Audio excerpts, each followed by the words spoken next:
Bila datang kematian menimpa seseorang, datanglah kiamat baginya.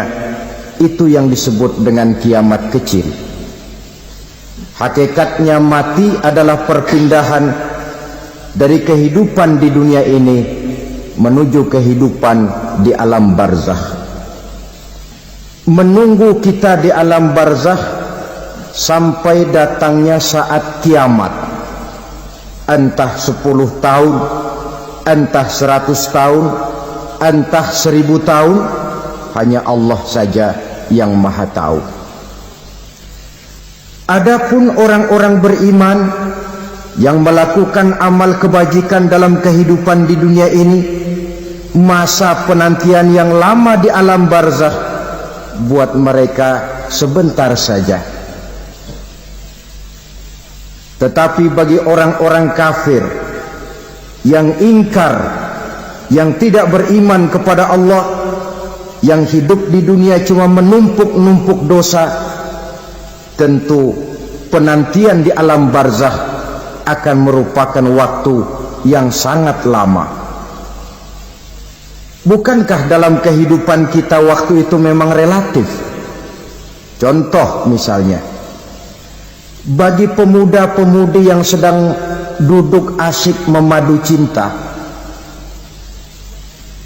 waktu 4-5 jam saja rasanya cuma 4-5 menit, tenggelam oleh keasikan. Tapi buat orang yang berbaring di rumah sakit, meratap di balik-balik apa itu tembok derita kata lagu, di balik dinding-dinding penjara, sehari bagai seminggu, seminggu rasa sebulan, sebulan boleh jadi rasa setahun. Penantian yang sangat lama. Kapan kiamat itu akan datang? Ini rahasia Allah. Jangankan kita yang orang awam, baginda Nabi sendiri tidak diberitahu oleh Allah kapan kiamat itu akan terjadi. Tetapi sungguh pun demikian, banyak hadis-hadis yang menjelaskan ciri atau tanda-tanda datangnya kiamat.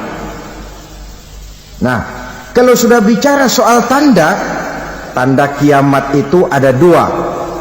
Pertama yang disebut alamatus sughra, tanda-tanda kecil. Ini waktunya masih ada tenggang. Ada yang dinamakan alamatul kubra, tanda-tanda besar. Artinya kiamat sudah diambang pintu. Apa tanda-tanda kecil dari datangnya hari kiamat itu?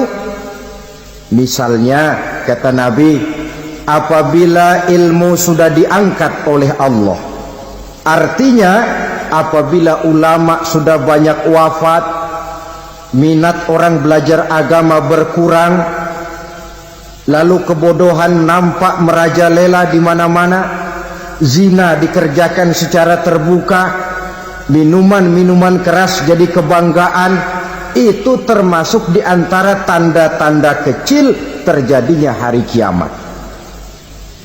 Apalagi misalnya iza waladatil ammatu rabbataha, apabila budak sudah melahirkan tuan.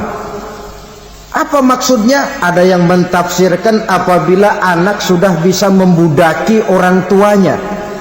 Orang tua yang melahirkan dia, yang membesarkan dia, demi setelah si anak besar jadi orang berpangkat, bertitel, berharta, berkedudukan, jadilah orang tua itu budaknya. Sehingga sering dibilang kalau orang tua kaya, anak jadi raja. Tapi kalau anak yang kaya, orang tua sering jadi budak. Apalagi munculnya fitnah yang bergelombang, timbul perang antara dua bangsa yang besar, waktu berjalan terasa sangat pendek sekali.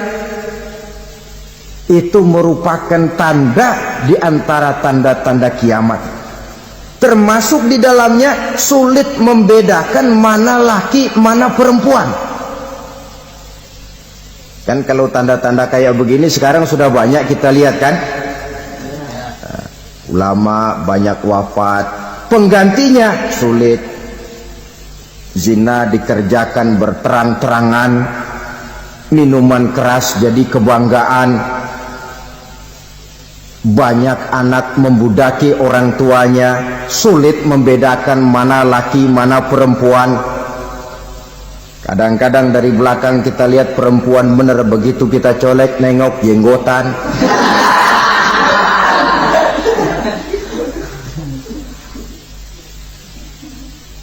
Ini termasuk tanda-tanda kecil, masih ada tenggang sampai akan terjadinya kiamat itu. Nah, yang dimaksud dengan tanda-tanda besar, ini tanda besar artinya kiamat sudah di ambang pintu. Pertama, matahari terbit dari sebelah barat. Apabila matahari sudah terbit dari arah sebelah barat, tertutuplah sudah pintu taubat. Bersabda Nabi kita, la taqumus sa'atu hatta tatlu'a syamsu min maghribiha. Tidak akan datang hari kiamat sampai matahari terbit dari arah sebelah barat. Fa iza tala'at, manakala matahari telah terbit dari arah sebelah barat, wa ra'ahan nasu, manusia banyak menyaksikan itu, amanu ajma'un, mereka pun lalu beriman. Yang tadinya kafir, yang tadinya ingkar, yang tadinya membangkang, setelah melihat matahari terbit dari sebelah barat, buru-buru beriman, berlomba-lomba mengucap dua kalimat syahadat. Tapi apa yang terjadi? Kata Nabi, wadzalika hina la yanfa'u nafsan imanuha lam takun amanat min qabl. Hari itu adalah hari yang iman sudah tidak berguna lagi bagi seseorang apabila sebelumnya memang dia tidak pernah beriman. Au kasabat fi imaniha khaira, atau beriman tetapi tidak pernah melakukan kebajikan di dalam keimanannya itu. Hari yang sudah kaset, hari yang sudah terlambat, beriman tidak akan ada gunanya lagi. Ini pelajaran buat kita. Sebelum sang surya terbit dari sebelah barat, sebelum nafas sampai di tenggorokan, artinya pintu taubat masih terbuka. Kalau dua hal itu sudah terwujud, nafas sudah sampai di kerongkongan atau matahari sudah terbit dari arah sebelah barat, tertutuplah sudah pintu taubat. Tak ada lagi gunanya pangkat, jabatan, harta, bahkan beriman pun dalam suasana macam itu. Too late, kata orang Kulon. Sudah terlambat. Matahari terbit dari arah sebelah barat. Itu tanda besar, artinya kiamat sudah di ambang pintu. Lalu apalagi tanda besar? Munculnya Dajjal. Dajjal artinya pendusta-pendusta yang menyesatkan manusia. Ada dua macam Dajjal, saudara. Ada Dajjal kecil, ini Dajjal kelas teri. Kalau ini sejak zaman Rasulullah sudah ada itu. Tiap zaman ada. Di zaman Rasulullah misalnya ada yang bernama Aswad al-Unsi dari Yaman, ada yang namanya Musailamah al-Kazzab dari Yamama, ada yang namanya Ibnu Sayyad dari Madinah. Ini Dajjal-Dajjal di zaman Rasul. Musailamatul Kazzab memproklamirkan diri jadi nabi, dia di zaman Rasul masih hidup. Ini Dajjal zaman Nabi. Di zaman sahabat muncul Dajjal-Dajjal. Di zaman kita sekarang ini Dajjal-Dajjal pun gentayangan. Dajjal-Dajjal kelas teri. Kerjanya mendustakan manusia, menyesatkan manusia, memalingkan manusia dari jalan yang benar dan diridhoi oleh Allah Subhanahu wa ta'ala. Adapun yang merupakan tanda besar dari datangnya kiamat, dajjal-dajjal kelas kakap, pembohong-pembohong besar yang menyesatkan masyarakat manusia berpaling dari jalan Allah mengikuti jalan mereka. Apa sih ciri dajjal itu? Kata Nabi dalam hadis Bukhari Muslim, innad dajjala, sesungguhnya yang namanya dajjal itu yakhruju, satu saat akan muncul mendekati hari kiamat.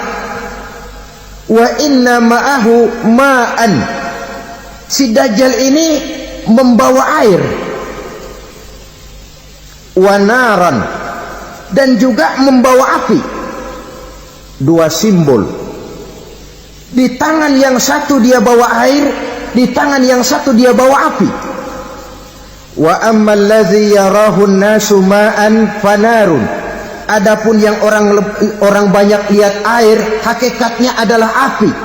Yang dilihat api, hakikatnya adalah air. Oleh sebab itu, kalau api yang ditawarkan, ambillah air. Kalau air yang ditawarkan, pilihlah api. Maksudnya apa ini? Ini bahasa simbol, saudara-saudara. Dajjal bicaranya seolah-olah untuk kepentingan manusia, menawarkan surga. Surga yang dia tawarkan hakikatnya neraka. Hai manusia, kalau kau mau bahagia, jangan dekat-dekat dengan agama. Sholat itu tidak efektif dan efisien, tidak produktif dari segi ekonomi itu. Menghadiri majelis taklim cuma buang-buang waktu.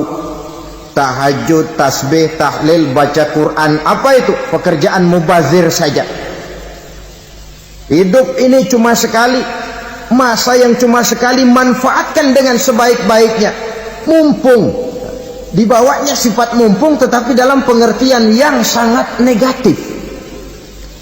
Bicaranya seolah-olah untuk kepentingan manusia, tetapi sebenarnya menjerumuskan manusia.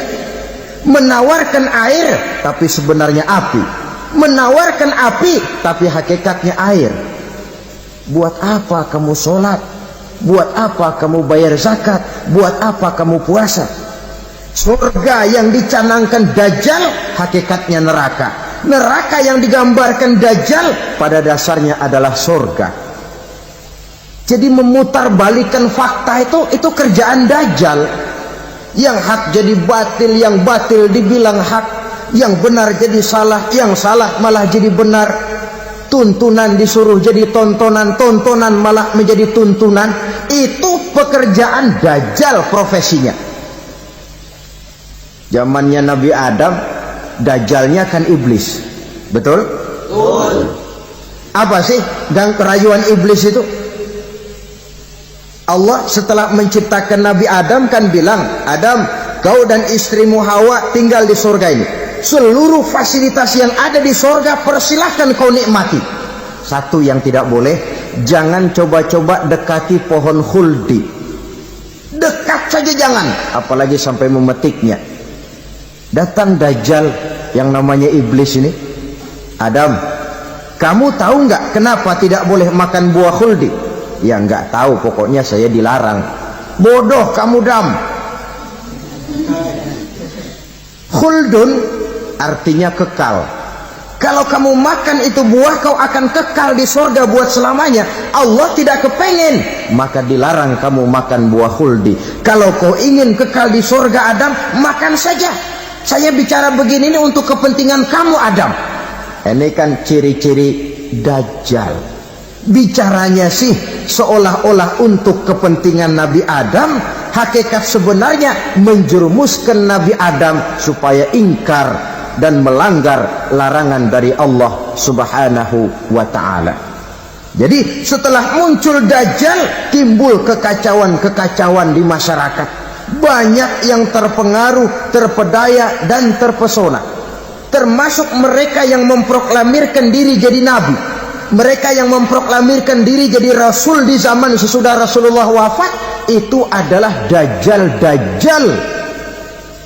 Maka saya ingatkan, kalau di zaman kita sekarang ini ada orang ngaku jadi nabi, ada orang ngaku jadi rasul biar bahasa Arabnya kental, Quran hafal, hadis ribuan hadis hafal, biar pakai serban sampai menyengser ke tanah, bahasa Arabnya fasih, tapi dia mengaku jadi nabi, jadi rasul. Kita umat Islam wajib tidak percaya, wajib untuk tidak percaya.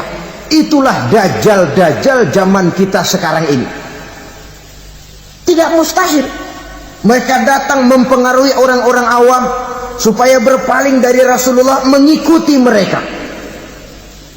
Nah, di akhir zaman nanti mendekati hari kiamat, dajjal ini muncul, dajjal kelas kakap, menyesatkan masyarakat manusia untuk berpaling dari Islam, mengikuti seruan mereka. Apalagi di antara datangnya kiamat itu, tanda yang besar itu, turunnya Nabiullah Isa al-Masih, putra Maryam. Menurut berbagai hadis yang sahih, Nabi Isa al-Masih nanti akan turun lagi, tidak membawa risalah yang baru, tapi meluruskan risalah Islam ini yang telah banyak ditinggalkan oleh masyarakat. Bahkan ada hadis menjelaskan beliau akan membunuh Nabi, mematahkan kayu-kayu salib, lalu melaksanakan haji dan umrah mengikuti syariat Nabi Muhammad, bukan membawa agama baru, menjadi semacam mujaddid, reformer, menyelamatkan manusia dari bisikan dajjal. Bahkan ada riwayat yang menjelaskan bahwa Nabi Isa berhasil mengalahkan dajjal, mengembalikan masyarakat manusia kembali kepada ajaran Islam yang datang dari Allah, dibawa oleh Rasulullah sallallahu alaihi wasallam. Dengan kata lain, turunnya Nabi Isa bukan sebagai nabi dan rasul baru, tetapi mengikuti syariat Nabi kita Muhammad sallallahu alaihi wasallam. Saudara hadirin, ibu-ibu hadirat yang saya hormati, kemudian apalagi di antara tanda-tanda besar akan datangnya kiamat itu? Keluarnya asap atau awan. Kata Nabi, inna min asrati sa'ah dukhanan yamla'u ma bainal masyriqi wal maghrib. Di antara tanda-tanda kiamat, munculnya awan atau asap yang memenuhi antara langit dan bumi. Ini pun diperkuat dalam surah Ad-Dukhan ayat 10. Fartaqib yauma ta'ti as-sama' bidukhanin mubin fayughshan nas hadza azabun alim. Bagi orang-orang yang beriman, mereka biasa-biasa saja. Tapi bagi orang kufur, datangnya asap dan awan ini merupakan azab yang kelewat pedih. Barangkali sedikit mendekati gambaran tentang azab yang pedih ini, saya ingatkan alam pikiran kita kepada peristiwa yang belum lama terjadi. Pernah dengar berita bocornya reaktor nuklir di Chernobyl, Uni Soviet? Pernah dengar? Bocornya reaktor nuklir di Chernobyl yang mengakibatkan ratusan, bahkan sangat mungkin ribuan nyawa. Cuma satu reaktor. Bagaimana kalau seluruh cadangan nuklir yang dimiliki oleh para negara adik kuasa ini diledakkan? Bahkan yang konon menurut catatan, cadangan nuklir yang dimiliki bersama oleh Amerika dan Rusia sekarang ini sudah sanggup memusnahkan 6 miliar manusia, 1,5 kali lebih banyak dari jumlah manusia yang nongkrong di permukaan bumi ini. Saudara-saudara hadirin yang saya hormati, lalu saat mendekati hari kiamat, apalagi tandanya? Setelah Nabi Isa wafat, pada saat turunnya yang kedua kali, lalu Allah meniupkan angin sejuk. Semua orang-orang beriman, orang-orang baik wafat, sehingga penghuni bumi ini cuma tinggal lagi terdiri dari orang-orang kafir. Tidak ada lagi di bumi ini yang bisa mengucapkan Allah. Sehingga dalam hadis qudsi itu ada keterangan, innallaha azza wa jalla yaqulu li Israfil. Allah pernah pesan kepada malaikat Israfil. Kata Allah, Israfil, iza sami'ta qailan yaqul Allah Allah fa akhirin nafah 40 sanatan ikraman liqailiha. Hai Israfil, apabila kau dengar di permukaan bumi masih banyak orang yang mengucapkan Allah Allah, maka tunda sangkakala kiamat itu 40 tahun. Untuk apa? Ikraman liqailiha, menghormati orang yang mengucapkan Allah Allah itu. Wah, jadi karena sekarang masih banyak yang mengucapkan Allah, besar hatilah kita, masih jauh kiamat itu. Tapi jangan lupa, kiamat pribadi, kiamat kecil itu yang nggak kita sangka-sangka. Ajal datang mencabut nyawa, itu kiamat pribadi, dan itu yang pasti kita hadapi, dan itu yang membuat kita tidak boleh bersikap main-main di dalam kehidupan sekarang ini. Saudara hadirin yang saya hormati, tidak ada lagi orang-orang muslim. Seluruh penduduk dunia ini kafir. Lalu terciptalah struktur sosial yang berlandaskan prinsip hidup semau gue. Bakal terjadilah prinsip di mana yang kaya menyantap yang miskin, yang kuat menindas yang lemah. Hidup sudah bagaikan di rimba belantara, berlaku hukum rimba. Siapa yang kuat dia yang menang, siapa yang lemah menjadi mangsa.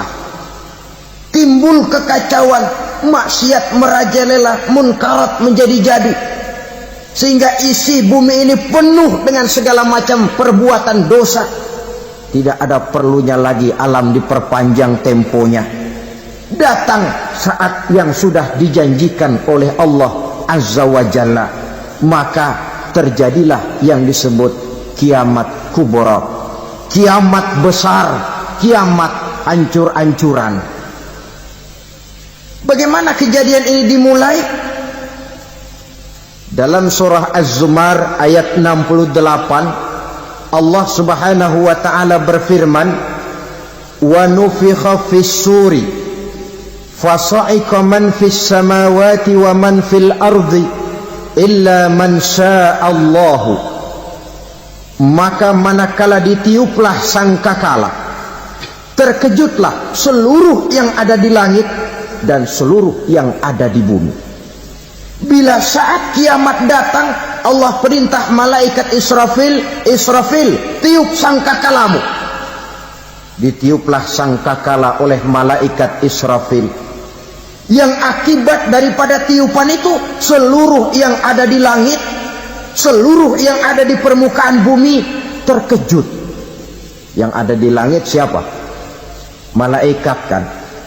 Bayangin aja kalau malaikat kaget, apalagi kita.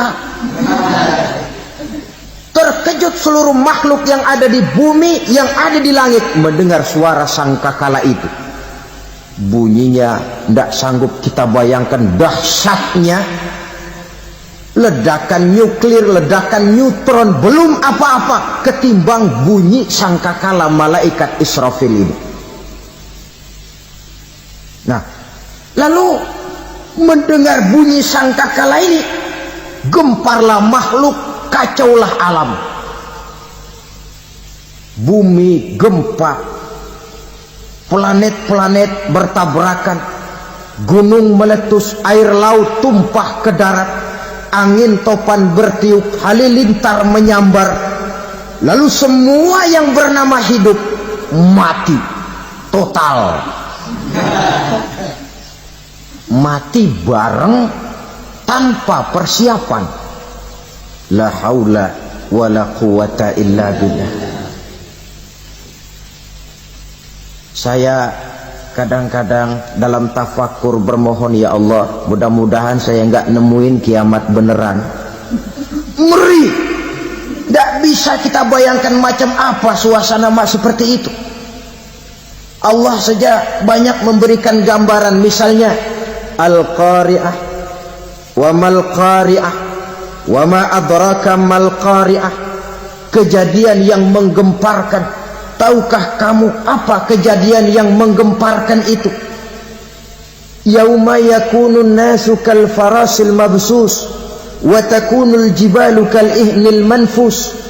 Pada saat itu manusia berterbangan bagai kupu-kupu, gunung berterbangan seperti kapas ditiup angin. Gunung saja macam kapas, konon lagi manusia.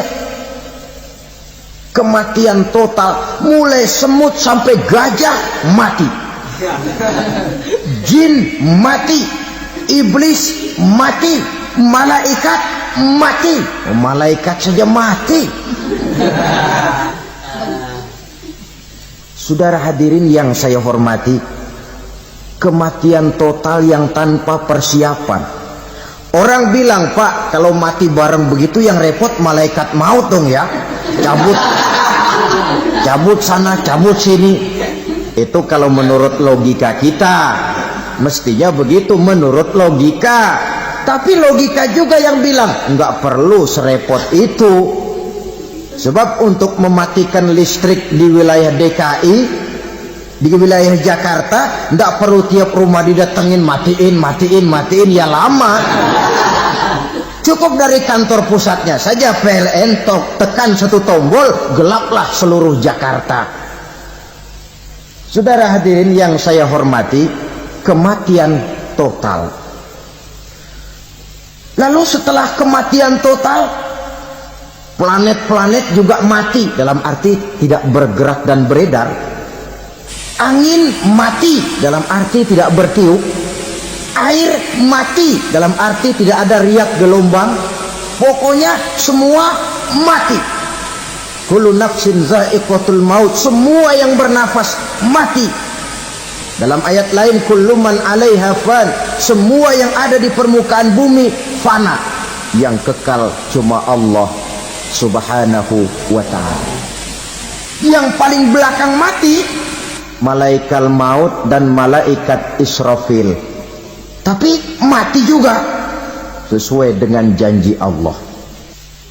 Menurut hadis Bukhari Muslim dari Abi Hurairah, masa tenggang waktu antara kematian total pada tiupan sangkakala pertama dengan proses kebangkitan pada tiupan sangkakala kedua 40 lamanya. Tidak dijelaskan oleh Abi Hurairah 40 jam, apa 40 hari, apa 40 tahun. Hadis-hadis cuma menyebutkan 40 saja. Sunyi alam, yang tinggal cuma Allah saja lagi. Ketika itu Allah berseru-seru, katanya, limanil mulkul yauma. Siapa para penguasa hari ini? Mana itu raja-raja dan penguasa yang dulu mengaku jadi Tuhan? Fir'aun. Mana Fir'aun sekarang? Yang dulu jadi raja, merasa berhasil, sombong, lalu tidak mau turun-turun dari kekuasaannya, sampai kepada puncak kekurang ajarannya mengangkat diri jadi Tuhan. Mana itu Fir'aun? Namrus. Mana sekarang Namrus? La ilaha illa ana. Ternyata tidak ada Tuhan lain selain daripada aku, kata Allah. Proses kemudian, saudara-saudara, turunlah hujan dari langit. 40 lamanya hujan itu. Tidak jelas juga 40 jam apa 40 hari. Setelah air turun membasahi, datanglah tiupan sangkakala yang kedua. Semua yang bernama mati bangkit dari kuburnya masing-masing. Ini yang disebut Yaumul Ba'thi, hari kebangkitan. Allahu Akbar. pada saat kita bangkit dari kubur kita masing-masing, kumpul di padang mahsyar namanya. Bayangin aja, saya sendiri nggak sanggup bayangin. Manusia sejak zaman Adam sampai zaman kiamat kumpul bareng di tempat sama. Berapa banyaknya itu?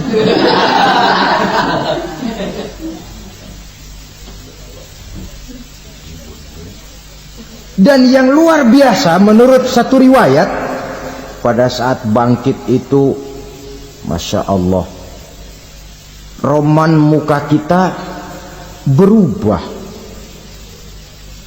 disesuaikan dengan amalan kita waktu di dunia ini. Barang siapa yang waktu di dunia amalannya itu amalan tikus, di akhirat nanti dia bangkit dari kubur, mukanya seperti muka tikus. Gagah betul badannya, tapi mukanya seperti tikus. Kenapa? Amalannya waktu di dunia seperti amalan tikus. Apa amalan tikus itu? Suka ngegeragoti barang yang sudah disimpan rapi-rapi. Orang sudah simpan uang rapi-rapi, simpan perhiasan rapi-rapi, digeragoti oleh tikus. Maling-maling, pencoleng-pencoleng, koruptor-koruptor, itu nanti di akhirat nanti kita lihat mukanya seperti muka tikus. Oh, ini waktu di dunia suka nyolong, mukanya seperti muka tikus. Barang siapa yang waktu di dunia ini amalannya itu amalan macan, dia akan bangkit nanti mukanya seperti muka macan. Apa amalan macan? Macan itu amalannya menang-menangan.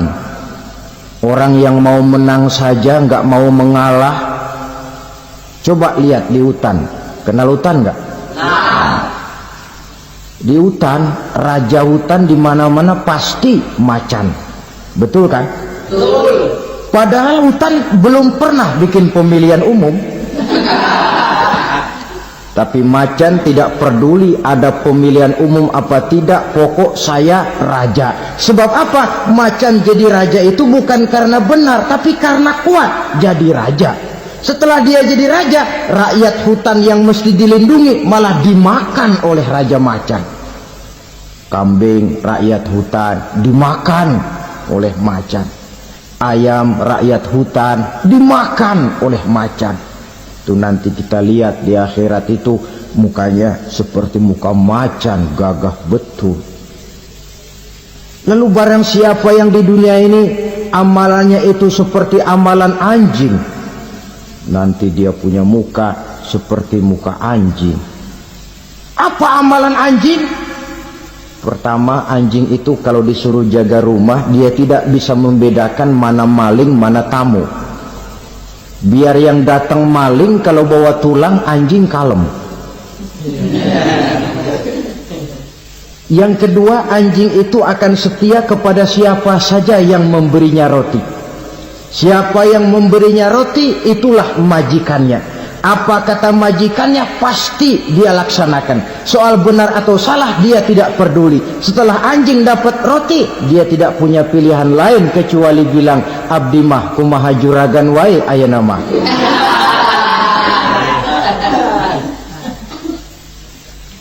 Saudara hadirin yang saya hormati,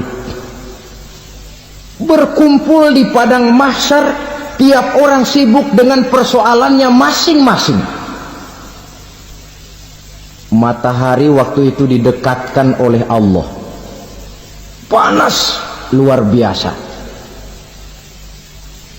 Ada yang saking panasnya itu mencucurkan peluh keringat sampai sebatas mata kakinya. Ada yang keringatnya sampai sedengkulnya, ada yang keringatnya sampai sepusatnya, ada yang keringatnya mengalir sampai sebahunya, ada yang kelelap oleh keringatnya sendiri. sementara orang di sampingnya nggak apa-apa. Bergantung lagi amalan dia waktu di dunia ini. Saudara-saudara, sebagian orang dalam kepanikan padang mahsyar berombong-rombong datang mereka menghadap Nabi Adam. Ya Adam, anta abal bashar. Hai Adam, Tuhan adalah bapak moyang manusia. Kami sebentar lagi akan disidang, dimintakan pertanggungan jawab. Tolonglah kami, hai Adam. Kata Nabi Adam, jangankan nolongin sampean, saya sendiri tanggung jawab di hadapan Allah. Ketika dulu tidak boleh makan khuldi, saya serobot. Sudahlah, urus diri masing-masing saja, nafsi. Begitu kata Nabi Nuh, begitu kata Nabi Ibrahim. Tiap orang bertanggung jawab sendiri-sendiri. Ketika itulah saudara-saudara, nikmatnya menjadi umat Nabi besar Muhammad sallallahu alaihi wasallam. Sebab apa? Walaupun menurut abjad kita ini umat paling belakang, kan paling belakang kita ini toh, karena Nabi Muhammad adalah nabi akhir, tapi akan dihisab lebih dulu, lewat di atas sirat lebih dulu, masuk surga lebih dahulu ketimbang umat-umat belakangan. Ketika Rasul mendekati ajal, beliau tanyakan itu kepada malaikat Jibril. Malaikat Jibril berkata, Muhammad jangan khawatir, Allah sudah berjanji, inni haramtul jannata ala sairil anbiya hatta tadkhulaha anta, wa haramtuha ala sairil umami hatta tadkhulaha ummatuka. Surga aku haramkan buat seluruh nabi kecuali kalau engkau Muhammad sudah masuk ke dalamnya, dan surga aku haramkan buat seluruh umat kecuali kalau umatmu Muhammad sudah masuk ke dalamnya. Logikanya, walaupun menurut abjad kita umat paling belakang, bakal dihisab paling dulu, lewat di atas sirat paling dulu, masuk surga paling dulu, kalau mampir ke neraka juga paling dulu. Ya resiko. Jangan mau enaknya aja paling dulu. Saudara hadirin yang saya hormati, setelah masa kebangkitan itu jangan dikira begitu bangkit langsung diperiksa. Masih menunggu, menanti ribuan tahun perhitungan padang mahsyar untuk sampai kepada proses yang disebut yaumul hisab, hari perhitungan. Seorang demi seorang bakal dipanggil. Bayangkan saja, kita se-RT saja di absen, kadang-kadang perlu waktu lama. Ini manusia sejak zaman Nabi Adam sampai datang hari kiamat, satu demi satu disidang di hadapan Qadhi Rabbul Jalil. Status sosial copot sudah waktu itu. Yang pernah jadi hartawan di situ tidak lagi kelihatan kehartawanannya. Yang pernah jadi jenderal tidak lagi dipanggil jenderalnya. Yang ustadz tidak lagi dipanggil al-mukarramnya. Seluruh status sosial selesai. Dipanggillah kita seorang demi seorang menghadap Qadhi Rabbul Jalil. Bagaimana proses penghisaban itu? Pertama, proses tanya jawab. Di antaranya ada hadis menyatakan, lan tazula qadama 'abdin yaumal qiyamah hatta yus'ala an arba'i khisalin. Besok di hari kiamat tidak akan bergeser telapak kaki seorang hamba sampai dia ditanya lebih dulu tentang 4 persoalan. Tentang ilmunya, kemana ilmu itu diamalkan. Tentang umurnya, di mana umur itu dihabiskan. Tentang masa mudanya, kemana masa muda itu dipakai. Tentang hartanya, dari mana harta itu didapat dan kemana harta itu dibelanjakan. Ini termasuk proses tanya jawab. Jadi kalau istilah pengadilan dunia, nama Fulan bin Fulan. Kamu waktu di dunia diberikan umur panjang untuk apa? Pernah mengalami masa muda, kemana kau habiskan masa remajamu? Kau diamanahkan ilmu, dengan apa ilmumu kau amalkan? Kau diberikan harta, dari mana harta kau dapat, kemana kau belanjakan? Tak seorang pun yang bisa mungkir. Sebab apa? Dikala itu yang menjadi saksi bukan orang. Yang menjadi saksi adalah seluruh anggota badan kita. Tangan bicara, kaki jadi saksi terhadap seluruh amalan yang pernah kita kerjakan pada saat kehidupan di alam dunia ini. Selesai proses tanya jawab, lalu diperlihatkan buku catatan kita waktu hidup di dunia ini. Jangan lupa Allah itu menyiapkan 2 superkomputer kepada kita. Sebelah ditempelin sebelah kanan, yang sebelah tempelin di sebelah kiri. Komputer itu namanya Raqib dan Atid, 2 malaikat yang apabila baik kita lakukan, refleks saja akan menulis kebajikan kita. Jahat kita kerjakan, akan tertulis. Catatan itu nanti diperlihatkan kepada kita. Waduh, alangkah malunya pada saat diperlihatkan catatan kita, buku rapot kita merah melulu. Barangkali diperiksa sambil diomelin, brengsek lo. Buku merah melulu begini, bagaimana waktu hidup di dunia?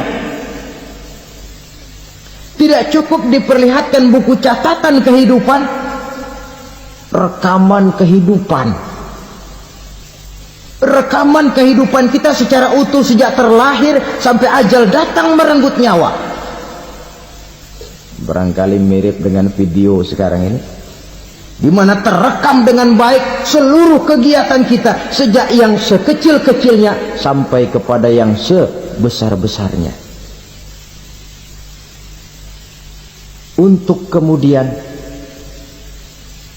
kita pun menerima balasan. In khairan fa khairun wa in syarran fa syarrun. Kalau baik ya baik balasannya, kalau jahat ya jahat juga balasannya. Catatan-catatan kita diberikan.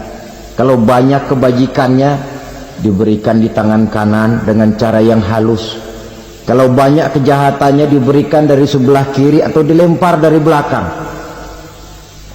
Itulah sebabnya sejak di dunia ini kita sudah mohon kepada Allah. Ketika berwudu membasuh tangan kanan, apa kita bilang?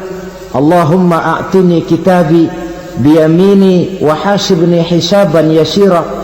Ya Allah, berikan saya kitab di tangan kanan, dan kalau saya memang perlu dihisab, hisablah saya yang seringan-ringannya. Tangan kiri berlindung kita kepada Allah, jangan sampai diberikan kitab di tangan kiri atau dari arah sebelah belakang. Wa a'udzubika an tu'tiya kitabi bishimali aw min wara'i zuhri, dari arah sebelah belakang. Na'udzubillah min dzalik. Setelah selesai lewat proses penghisaban, lewat mizan, timbangan, maka yang sudah selesai dihisab itu bergeraklah menuju sirat, jembatan yang terbentang menuju surga melalui neraka. Saudara-saudara, panjangnya perjalanan sirat itu memakan waktu ratusan tahun. Tetapi orang yang lewat di atas sirat pun macam-macam, bergantung amalannya ketika di dunia ini. Ada yang lewat di atas sirat itu kalbarkil khatib, seperti kilat yang menyambar, lep, sudah sampai dia di surga. Cepat bukan main. Ada yang lewat di atas sirat itu seperti orang lari-lari. Ada yang lewat di atas sirat itu seperti orang jalan biasa.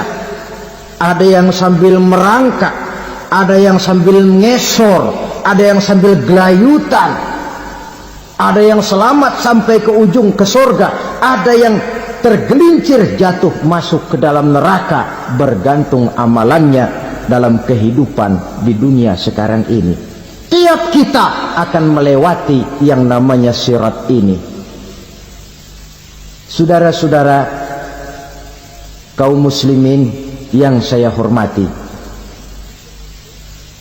Dengan demikian mereka yang selamat melalui sirat sampai ke terminal akhir surga, mereka yang ketika dihisab ternyata banyak kejahatannya daripada kebaikannya, mereka singgah di dalam neraka.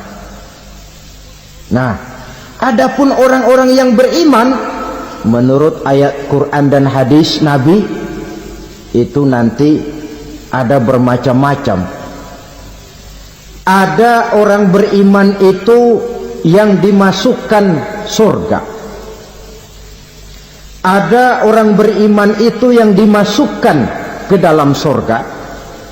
Ada orang beriman itu yang disebut penduduk surga. Kenapa lain-lain, Pak? Karena waktu di dunia amalannya juga lain-lain. Ada orang beriman yang masuk surga. Ini paling murah tiketnya. Mau masuk surga? Kata Nabi begini, ma min abdin qala la ilaha illallah thumma mata ala dhalik illa dakhalal jannah. Kalau seorang hamba sudah mengucap dua kalimat syahadat, dia yakin dengan kebenaran kalimat itu sampai matinya, orang itu akan masuk surga. Abi Dzar yang waktu itu diajak bicara heran, ya Rasul kok gampang betul? Iya, walaupun orang itu mencuri, iya, walaupun orang itu berzina, iya, biar dia mencuri, biar dia berzina, kalau dia sudah mengucap dua kalimat syahadat, dia yakin dengan kebenaran kalimat itu sampai matinya, itu orang akan masuk surga. Jadi masuk surga cukup dua kalimat syahadat, yakin sampai mati, masuk surga. Itu perkara masuk. Tapi kalau pertanyaannya diterusin, masuknya kapan, Pak? Nah, ini lain lagi urusannya. Sebab ada yang masuknya itu langsung, ada yang mampir dulu. Di sana tempat cuma dua, kalau tidak surga, neraka. Mau ke surga tapi mampir dulu, yang mampirnya jelas di neraka.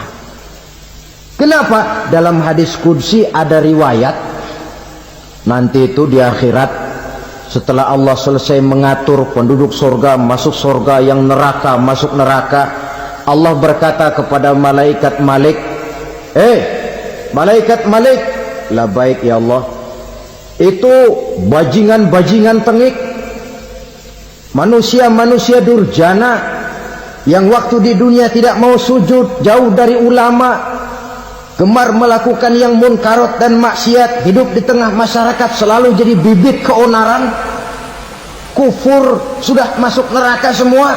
Sudah ya Allah. Nah, kalau sudah, coba sekarang kamu masuk, Malik. Saya, iya, masuk neraka. Mau apa ya Allah? Kata Allah, akhriju minan nar man kana fi qalbihi misqala habatin min khardalin min iman. Kau masuk neraka, cari di dalam neraka orang-orang yang ada imannya walaupun kecil sebesar biji zarah, angkat mereka keluar. Masuk malaikat Malik ke neraka, cari orang yang ada imannya, korek-korek. Ya repot, udah pada gosong. Yang ada imannya diangkat ke atas, yang ada imannya diangkat ke atas, lalu dimandikan di Nahrul Hayat, namanya sungai kehidupan di akhirat nanti. Cakep lagi rupanya, bersih lagi wajahnya, apel di hadapan Allah. Kata Allah, bagaimana mas? Kapok nggak sampean? Kapok ya Allah. Nah, kalau kapok, idhab fadkhulil jannah, pergi masuk surga sana. Berangkat mereka ke surga, ketemu sama teman-temannya yang udah sampai lebih dulu, yang nggak pakai mampir lagi. Terjadi dialog. Kata teman-temannya yang udah pada nyampe duluan, mas, iya, emang baru sampai? Saya baru sampai. Memang mampir di mana dulu mas? Kita sudah lama sampai di surga. Saudara buka surah Al-Muddatsir ayat 34-35. Ma salakakum fis saqar? Kenapa kamu mampir di neraka Saqar? Qalu lam nakum minal musallin.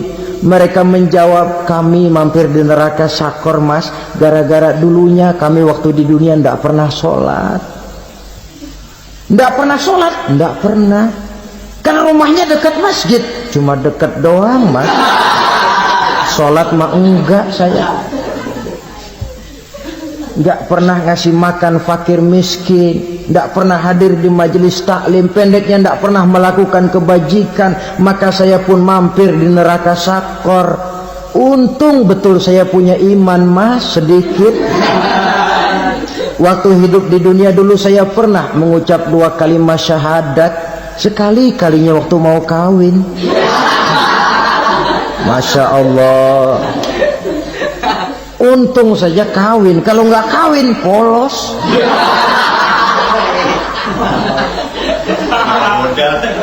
Itu juga pengulu sudah setengah mati ngajarin. Asyhadu alla, asyaduaan, asyaduaan.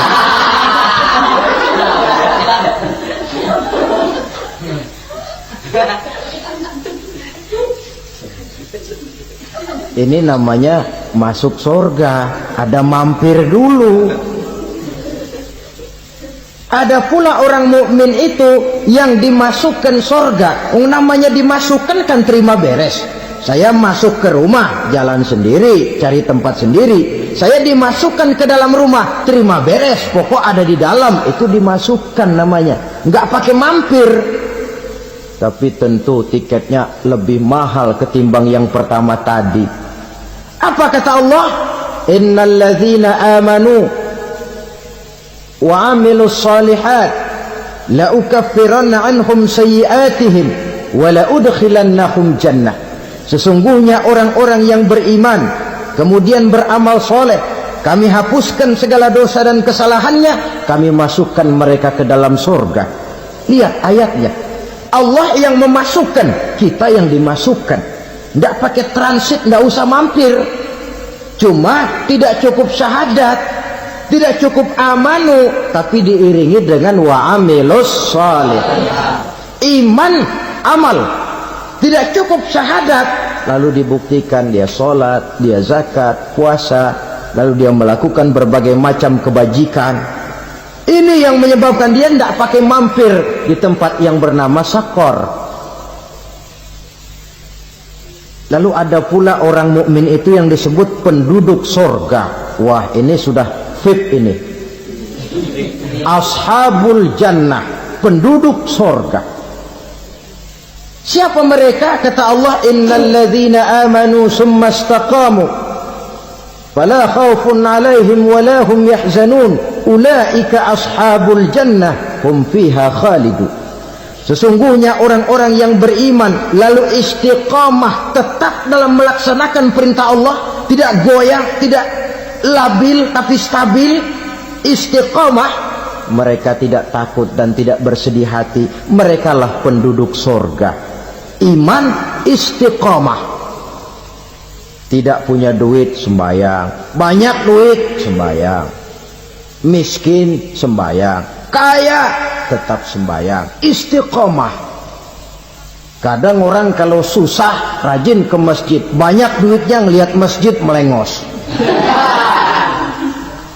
Itu yang dibilang waktu miskin hamba Allah, setelah kaya jadi hamba harta. Bergeser, tidak ada nilai istiqomahnya. Saudara-saudara, dengan begitu penduduk neraka itu dua. Ada penduduk permanen, ada penduduk yang semi permanen. Yang semi permanen orang-orang beriman yang mempunyai dosa besar. Mereka masuk ke neraka untuk menerima azab sesuai dengan dosanya. Bila selesai masa azab itu, mereka akan diangkat untuk ditempatkan kembali ke dalam surganya Allah Subhanahu wa ta'ala. Nah, dikala itulah saudara-saudara, ada yang disebut syafaat dari Rasulullah Sallallahu Alaihi Wasallam. Tapi tentu jangan lupa, syafaat ini ibarat kain, menambal dia. kita punya kain bolong-bolong sedikit, syafaat yang menambal. Sholat kita ada kurang dikit, sedekah kita ada campur riak dikit, amalan kita ada tidak karena Allah dikit, kita berharap syafaat. Jadi biarlah kain masih bolong-bolong, yang penting punya kain. Tapi kalau kainnya tidak ada, yang ditambal apanya? Sholat tidak, puasa tidak, zakat tidak, berharap syafaat saja, ya, terlalu berlebihan itu. Saudara hadirin yang saya hormati, apabila selesai proses penghisaban, proses penghitungan, maka dikala itulah manusia terbagi dalam dua kelompok besar.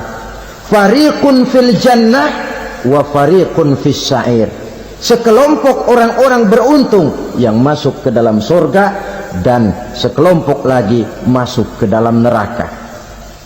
Akan memakan waktu untuk menceritakan sifat surga dan neraka, tapi insya Allah pada kesempatan pertemuan lain saya sampaikan. Namun sebagai gambaran umum cukuplah saya sampaikan sebuah hadis qudsi. Allah jelaskan, a'dadtu li'ibadiyas salihin ma la aynun ra'at wa la uzunun sami'at wa la khatara fi qalbil bashar. Aku sediakan buat hamba-hambaku yang soleh, yang tidak pernah terlihat oleh mata, tidak pernah terdengar oleh telinga, dan belum pernah terdetik dalam hati manusia. Jadi kenikmatan surga belum pernah dilihat mata, belum pernah didengar telinga, belum pernah terdetik dalam hati. Pedihnya azab neraka belum pernah terlihat mata, belum pernah terdengar telinga, belum pernah terdetik dalam hati. Saudara hadirin yang saya hormati, oleh karena itu sebagai uraian akhir daripada kiamat ini, marilah sama-sama kita memanfaatkan hidup dengan sebaik-baiknya, supaya jangan timbul penyesalan di hari kemudian nanti. Mudah-mudahan kita seluruhnya diselamatkan Allah dari azab neraka dan mendapat surga dan ridhonya. Sekian dan demikianlah pertemuan kita kali ini. Terima kasih banyak atas segala perhatian. Mohon maaf atas segala kekurangan. Usikum wa nafsi bitaqwallah. Wassalamualaikum warahmatullahi wabarakatuh.